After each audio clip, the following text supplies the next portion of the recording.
ഇന്ന് പണിയുണ്ടോ? പണിയുടെ തിരക്കാണ്. ചായ കുടിക്കണ്ടേ?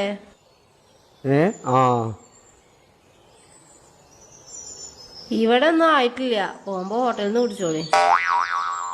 ഞായറാഴ്ച എവിടെ ഹോട്ടൽ ഉണ്ടാവുക? ഇന്ന് ഹിന്ദിക്കാരോടും പണിക്കുണ്ടാവില്ല, പിന്നെ എങ്ങനെയാ ഹോട്ടൽ ഉണ്ടാവുക?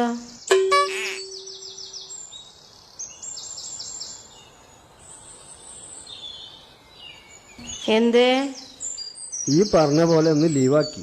ആരെങ്ങളോട് ലീവാക്കാൻ പറഞ്ഞു? കറണ്ട് ബില്ല് എത്രയാണെന്ന് അറിയില്ലേ? നാളെയാണ് ലാസ്റ്റ് ഡേറ്റ്. നിങ്ങൾ പണിക്ക് പോയിക്കോളി, ഹോട്ടലൊക്കെ ഏതെങ്കിലും ഉണ്ടാവും. ആ എൻ്റെ അച്ഛൻ്റെ ഹോട്ടലുണ്ടാവുക. എന്താ പറയണ്? അല്ല, അച്ചായൻ്റെ ഹോട്ടലുണ്ടാവും പറഞ്ഞതാണ്. ആ അത് ശരിയാണ്.